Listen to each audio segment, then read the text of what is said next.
O wine giver of enlightened hearts, offer me the wine of your kindness. For this is the reason you have brought me here from the desert of oblivion.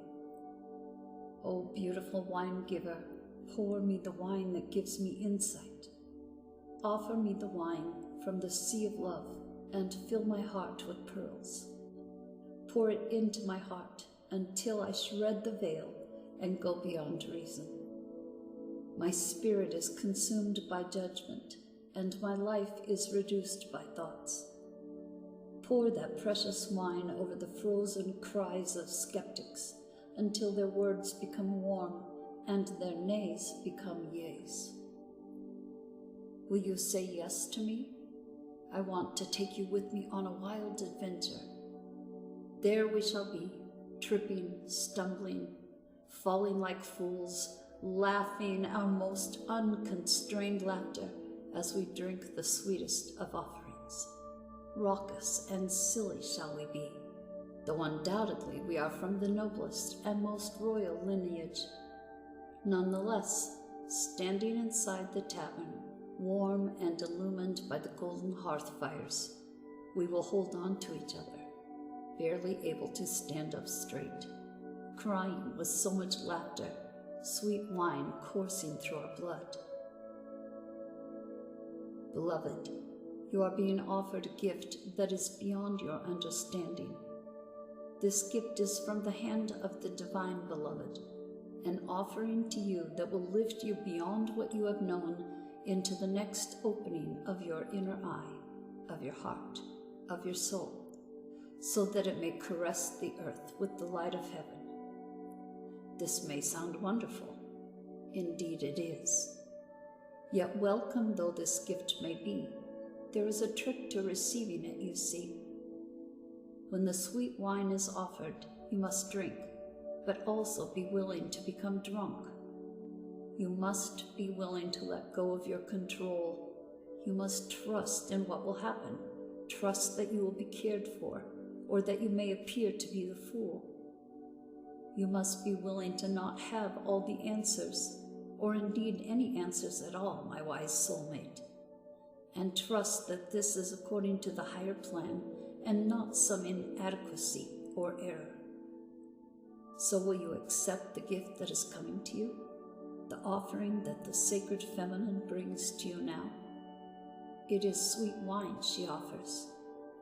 It shall be an enjoyable journey receiving this gift, a wearing away of resistance and restraints toward life through the sheer pleasure of aliveness without thought. Oh, what a journey this is to be for you! So much that is truly wonderful and incredible, sacred and extraordinary awaiting you. You who are asked to drink from the generous cup the great beloved is bringing toward your lips. So what if your speech becomes incoherent and you have no words to describe what you feel? Or if the world around you ceases to understand you? Could any of that compare to the great bliss of being fully alive and dancing with the divine ones in dazed splendor at the beauty of life? This is a party you want to attend, trust me, even though no one will be much interested in talking because they will be too busy dancing. Everyone will envy you, though if you open your heart to invite them to, many will say, "Oh no, I have to wash my hair, and I have to sort through my accounts and count my fingers and my toes. It will take me too long, and I simply won't be ready to attend." But you go, of course. You enjoy yourself while I am working long and hard at things so very important. And you may hang your head and wonder if you too should stay at home to wash your hair, tend to your accounts, and count your fingers and toes, many times over perhaps, to make sure you get it right. But then you'll hear the distant sounds of clinking glasses, of music, of stomping and dancing and laughter, and you'll think a wise thought, so wise indeed that you'll stop thinking immediately after thinking it. That thought will be, forget this to-do list, I'm going to have some fun. This oracle comes with guidance for you. Are you having fun yet? Well, you may need to wash your hair and tend to your accounts. That is fine. You may even need to count your fingers and toes. But over and over again, beloved, surely you can find some time in between the endless to-dos of your to-do list to throw a tantrum and come dancing with me instead. Your honor and commitment, discipline and focus are certainly to be rewarded with some uninhibited nonsense, hopefully. Come, put aside that seriousness for a moment or more, and allow the wild child in you to take your body and soul for a spin. Together, let's go and paint the town the color of love.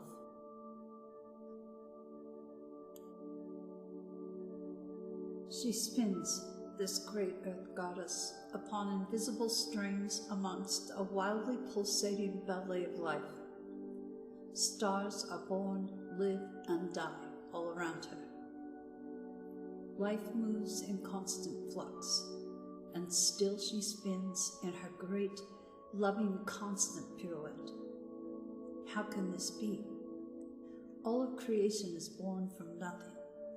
Out of endless silence and darkness, light emerges. What strange magic is this?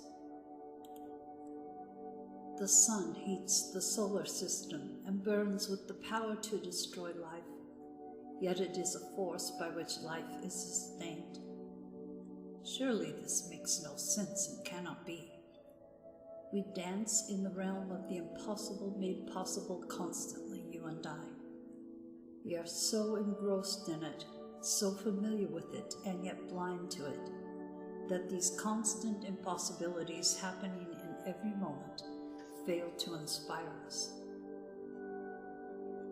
Yet what are your biggest, boldest, most extraordinarily impossible dreams compared to this great impossibility of life itself?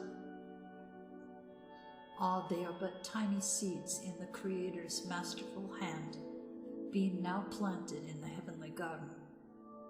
Yes, they're being planted right now, for the moon tells us the time is right. Most tenderly shall they be watched over, nurtured into fullness according to the season. Yes, that growth is assured. The impossible is now made possible. We only limit what we believe to be possible by our lack of imagination.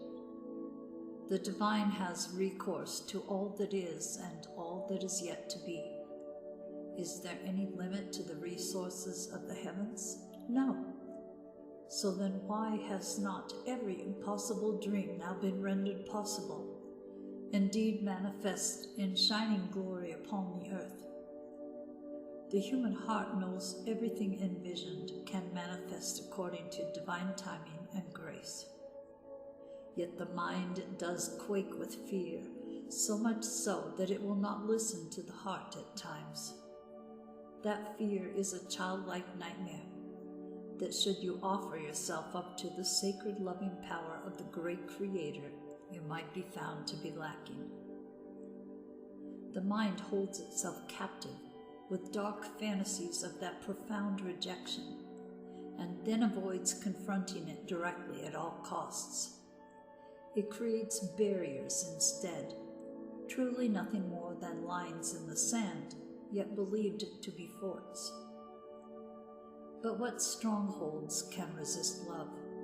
It is like water.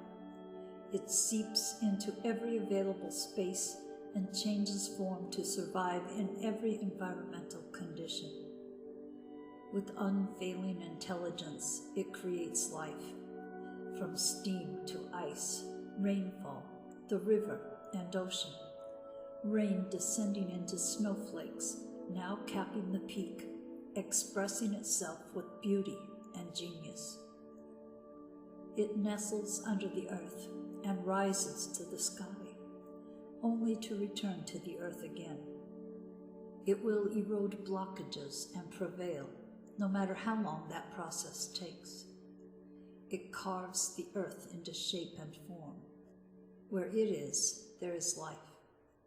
Such is the adaptable intelligence and persistence of water, just as is the power of love. So now, you are guided by this loving power to drop the doubt, shed the incredulity, and open up the mind. Allow your imagination to be inspired as though you are a child in a great garden, hearing the breath of the earth in the wind-whipped leaves and the voices of ancestors in birdsong. The universe wants something to happen for you, something beautiful, something utterly improbable, and something perfect for your path, your own unique divine destiny. Your mind will wonder if it is even possible. People around you may wonder the same thing, but your heart will burn for it to become real, to become more than a fantastic, improbable dream. You'll want it with all your soul. You may not even be consciously aware as yet what this great desire is, but your heart knows. It holds the secret knowledge and will unveil it when your mind can handle it. When your heart is much more powerful than your mind, you won't unintentionally block the incredible grace of manifestation seeking to pour into your thirsty soul like the sweetest, purest waters of blessing.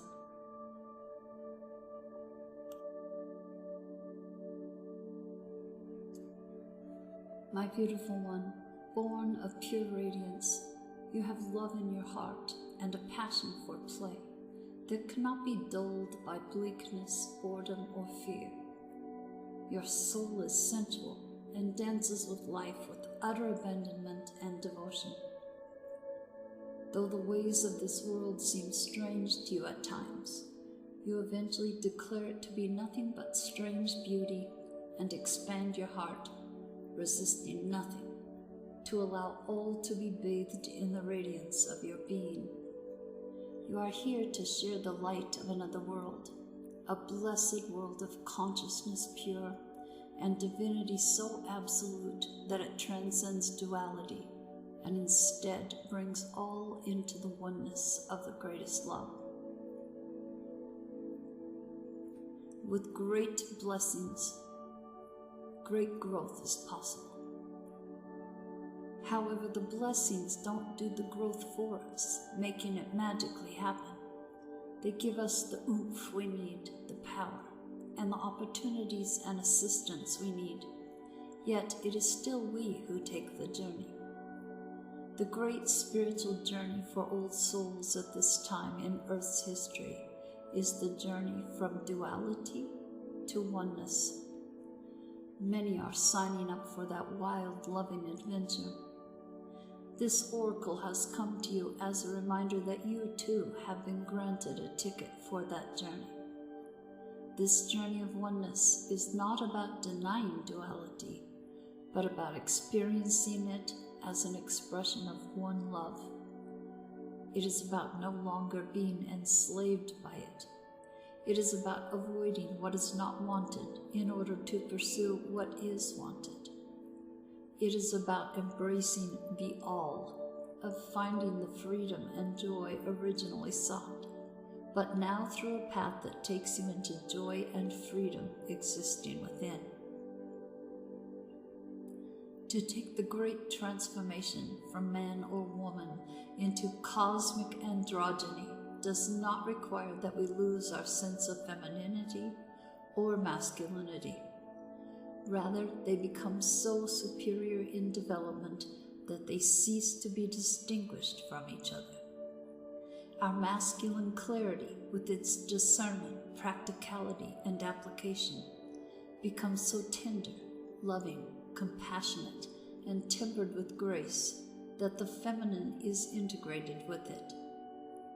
Our feminine nurturance, dedication, and connection to life become so fierce that discernment and wise action naturally prevail. With this great integration of the masculine and feminine into oneness, men and women of this beautiful earth become capable of new consciousness, It is of one based in love, of service to life, of letting go of judgment, stereotypes, and limited belief systems, and of opening up to compassion for all life. As the consciousness is anchored, spiritual growth becomes rapid. This is not necessarily without some bumps and bruises. Letting go of old notions of what it is to be a man or a woman, to be masculine or feminine. Letting go of fear of women or men, of emasculation or victimization. Letting go of wounding are all great steps forward. They promise liberation, empowerment, and compassion, as well as peace and happiness. Yet they are not easy steps to take.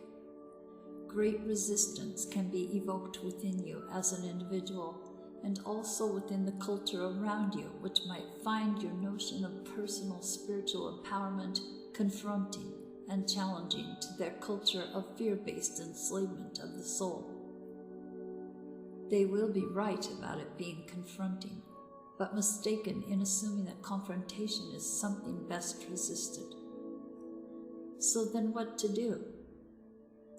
Al-Azza, the ancient shining one, also known as the Star of Venus, holds much power and strength.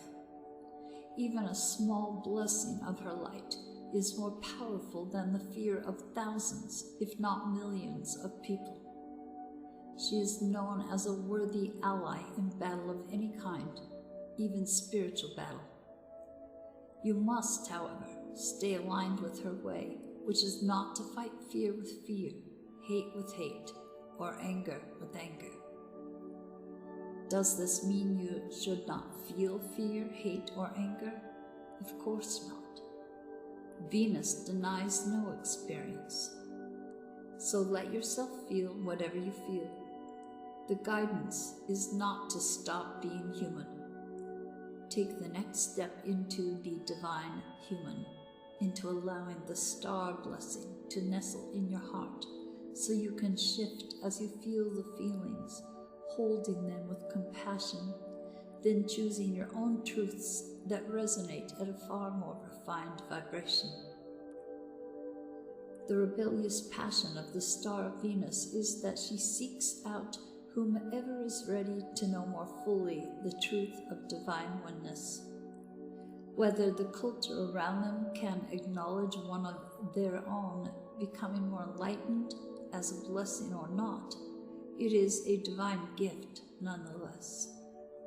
How liberating it shall feel to be truly empowered to live life as you feel is truthful, and to feel completely empowered to allow others to do the same with joy in your heart. You'll understand that everyone is walking an unfolding path, and that we don't have to understand or justify the path of another to feel peace in our own hearts. If you are stumbling with judgment within yourself, do not fear. The blessing of Venus is coming to you to help you surrender it, to help you find your way through so that you can be free now. Your guidance then is to trust your path, trust your evolution, even in the face of those around you reacting to it possibly in fear or discomfort. Trust in the paths of others too, for in truth there is one path, and we are all on it. You do not have to convince anyone of anything. That is not your job. Your job is to embrace your wisdom, embrace your freedom and empowerment to grow spiritually and live your life accordingly. You are becoming, through bestowal of grace, something more of a goddess and a god, of a human and a sacred animal, integrated as one. This is sacred alchemy, amplified in the starfires of Venus, who loves you as a brother or sister and honors your soul with her blessing. Shine true, beloved, shine bright. I dance before you in sacred spectacle, hoping to garnish your attention. Look at me, I cry to your alien spirit and despondent flesh. Look at me. If you were to look up, you would see that I am a mirror of your own being, your light, your heart, your spirit, your all. Yes, there is pain.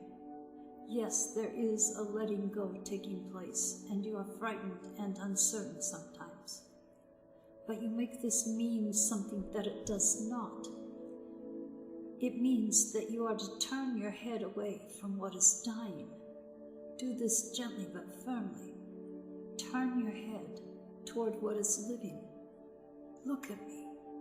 I will show you truth, and you shall laugh your deepest belly laughter with so much glee, sharing in my secret that the only force at work in your life is unconditionally loving divinity. I see in you a divine wild child and sacred heart. You have gumption, chutzpah, guts. You dare to love where others only see pain. You dare to believe that everything will somehow work out, where others see only what they judge to be wrong. You see love where others ply fear. You seek freedom where the world still buys into manipulation and propaganda. Don't lose heart, beloved wild child. Dare to believe. You are right to do so. It is the divine rebel in you that refuses to surrender hope. Give up the fight, perhaps, the battle that comes from a place of fear, but never give up your hope. That hope in your heart, that optimism and patience for growth into love, creates a light within you that helps the world see through darkness. It becomes a candle that shimmers contentedly upon the windowsill of your heart temple. There it is, more obvious even in darkness. The stars do appear to shine brighter at night, beloved, but don't become consumed by your nightmares. They will pass with the coming dawn, you'll see. Don't give them too much stock. Instead, put your attention toward that defiant candle of hope that burns, as is its nature and purpose within you. Can you sense its warmth, even in the presence of cold fear? Ah, it shall warm you now. And if not, then I come to remind you, you are a blazing angel. You are filled with holy fire, and you shall prevail. Oh, the joy of you, the expanse of you. You fill my own heart with your magnificent essence. I see and know the great beloved in you. There the great beloved is, looking out at me from behind your eyes. I see the candlelight of your heart temple flicker within your gaze. That is what the candle of hope honors, the workings of the great beloved, so creative and crazed with love for you, that all circumstances of your life, down to the tiniest detail, are evoked out of love. Love out of passionate desire takes you from despair into hope, from holding on to letting go, from turning away to opening up. So the great beloved takes you across the moonlit ocean into the temple of the cosmic heart. Here, an eternal flame burns bright with hope, igniting the light within the hearts of all of humanity. You are being asked to trust, to gently lay to rest the suffering that has been, perhaps because of what you have labeled as the failure, the doubt, the losses and setbacks. They are so little in the greatest scheme of you. Put them aside. Allow them to rot and become fertilizer for life, but do not try to keep them alive beyond their earthly expiry date, lest you become tainted or poisoned by the rot. Let them go and instead focus on what is alive now. Can you sense that before you is a great being of light, a greater pathway opening up? This is truth, blazing angel. This is truth. Take the step. So easy is it when the light of the heart is felt within, reminding you of your own divine nature. The world is here for you to experience, so that you may realize divinity in its majesty, mystery, and love, more so than ever. All serves that sacred purpose, so embrace it. Find your faith. Be at peace. Know that no matter what appears to be, all is well. You are so loved, it cannot even begin to be translated sufficiently into words. But it can be transmitted from my heart to yours, just as the sun catches dried tinder and sets it aflame. This oracle comes with a message for you. Arise. You have been downtrodden for long enough now. Perhaps you have been feeling defeated, put upon, underestimated, or walked over in mind, body, or spirit by others or your own doubts and fears. Enough now. You are liberated through the hope in your heart, the defiant optimism that buoys your spirit and demands that you shall have your dawn. You shall rise like the sun and begin anew now. Step up. It is your time.